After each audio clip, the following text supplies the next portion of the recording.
दोस्तों चंद्रयान-3 चांद की तरफ बहुत तेजी से बढ़ ही रहा है कि तभी इसरो ने किया बहुत बड़ा ऐलान। इसरो ने कहा कि चांद पर रोबोट नहीं अब इंसान जाएगा। दोस्तों इस मिशन को अब तक सीक्रेट रखा गया था क्योंकि हमारे सबसे बड़े दुश्मन देश चीन इस मिशन को नष्ट करने की साजिश रच सकते हैं। जैसे कि अभी वो चंद्रयान-3 को गिराने की कोशिश कर रहा है। चाइना अपने ट्रैकिंग हिंद महासागर में उतार कर हमारे चंद्रयान पर नजर रख रहा है और इस मिशन को पूरी तरह से फेल करने की कोशिश कर रहा है। लेकिन इसी दौरान इसरो ने एक ऐसा ऐलान किया जिससे चाइना पूरी तरह से हैरान हो गया है क्योंकि चंद्रयान-3 की सफल लैंडिंग और सारे रिसर्च के बाद इसरो अब इंसान को भी चांद पर उतारने जा रहा है, जिसकी वजह से इसरो ने बड़े बड़े देशों की रातों की नींद छीन ली है। दोस्तों चंद्रयान-3 पृथ्वी की परिक्रमा करने के बाद अब धीरे धीरे चांद की तरफ अपना कदम आगे की ओर बढ़ा रहा है। लेकिन इसी दौरान चीन इस मिशन के लिए खतरा बना हुआ है और वे अपने समुद्री जहाज से चंद्रयान-3 को ट्रैक करने की पूरी कोशिश कर रहा है। असल में दोस्तों इसरो के एक के बाद एक सफल मिशन को देखकर बड़े बड़े देशों का हवा गुम हो गया है क्योंकि हाल ही में इसरो ने रिवील किया है कि चंद्रयान-3 के बाद अगले मंथ ही सोलर मिशन आदित्य L1 को लॉन्च करने वाला है। इसके अलावा शुक्रयान मिशन पर भी काम हो रहा है। दोस्तों इस अनाउंसमेंट को सुनने के बाद आपके मन में सवाल आ रहा होगा कि क्या चंद्रयान-3 को जिस तरह से चांद पर भेजा गया था क्या ठीक उसी तरह इंसानों को भी भेजा जाएगा। इसके अलावा आपने देखा होगा कि चंद्रयान-3 को ले जाने वाला रॉकेट अंतरिक्ष में जाते ही यान से अलग हो गया था।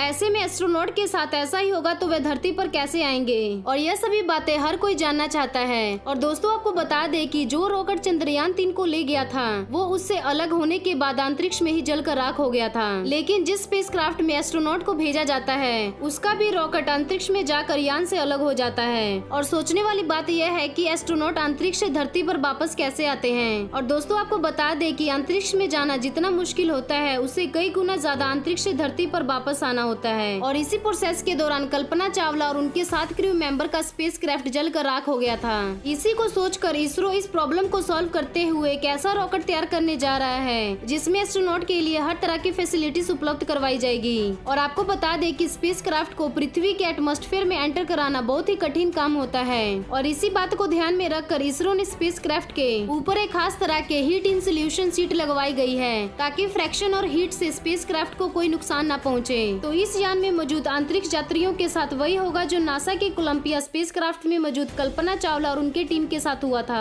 अगर दोस्तों हम पृथ्वी पर चंद्रयान-3 की लैंडिंग की बात करें तो ये दो तरह के होते हैं, जिसमें से पहला तरीका समुद्र में लैंड करना और दूसरा तरीका जमीन पर स्पेसक्राफ्ट को लैंड करवाना। यह स्पेसक्राफ्ट वैसे ही लैंड करता है जैसे कि आप एरोप्लेन को लैंड करते हुए देखे होंगे, लेकिन इस स्पेसक्राफ्ट की स्पीड बहुत ही ज्यादा होती है जिसकी वजह से जमीन पर लैंड करते समय स्पेसक्राफ्ट के पीछे एक बड़ा सा पैराशूट ओपन किया जाता है ताकि ये पैराशूट इसकी स्पीड को बैलेंस बनाए रखे। दोस्तों वैसे ही आपको जानकारी कैसे लगी हमें कमेंट करके जरूर बताएं और साथ ही अगर हमारे चैनल पर नए हो तो इस वीडियो को लाइक करके चैनल को जरूर सब्सक्राइब कर लीजिएगा और साथ ही नोटिफिकेशन को ऑन कर लीजिएगा ताकि आने वाली लेटेस्ट वीडियो सबसे पहले आप तक पहुंच सके।